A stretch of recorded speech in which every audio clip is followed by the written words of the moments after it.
प्रभात प्यारे बच्चों, मैं आपकी हिंदी अध्यापिका श्रीमती हेमलता शर्मा आज आपको सर्वनाम के बारे में बताऊंगी।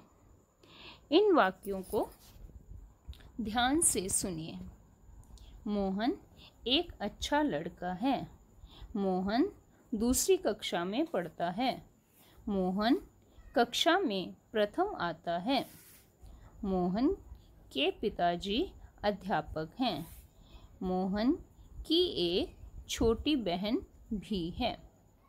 तो इन शब्दों में, इन वाक्यों में आपने बार बार मोहन शब्द का प्रयोग सुना, जिससे आपको कुछ अजीब लग रहा होगा। शायद आपको पूरे वाक्य समझ भी नहीं आए होंगे। तो हम इन वाक्यों को दोबारा से सुनते हैं।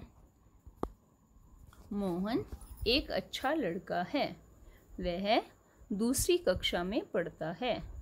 वह कक्षा में प्रथम आता है। उसके पिताजी अध्यापक हैं। उसकी एक छोटी बहन भी है। तो बच्चों, आपने देखा कि हमने मोहन शब्द का बार बार प्रयोग ना करके उसके स्थान पर वह, उसकी आदि शब्दों का प्रयोग किया है। ये सभी शब्द सर्वनाम हैं। सर्वनाम का अर्थ है सर्व प्लस नाम। सर्व का अर्थ हुआ सबका और नाम का अर्थ हुआ संज्ञा।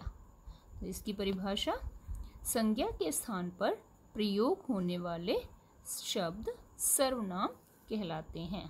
अर्थात जब हम संज्ञा के स्थान पर जिन शब्दों का प्रयोग करते हैं वे शब्द सर्वनाम कहलाते हैं।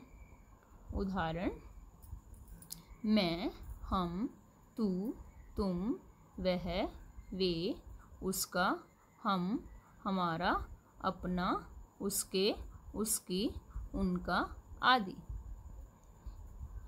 निम्नलिखित वाक्यों में से सर्वनाम शब्द छांटो। देव अपनी माता जी के साथ खेल रहा है।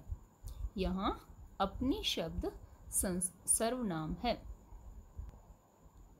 मोनिका कल अपने घर जा रही है। यहाँ अपने शब्द सर्वनाम है।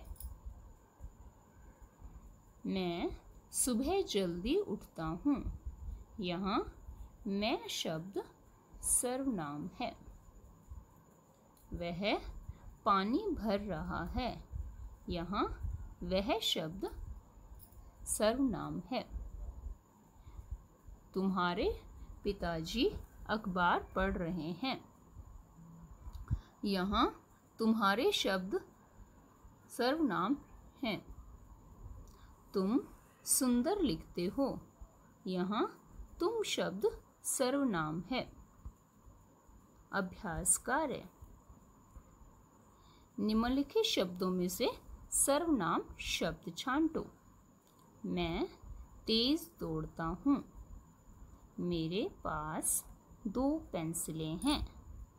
तुम कहाँ जा रहे हो? वह केला खा रहा है। उसकी 2 बहनें हैं। धन्यवाद।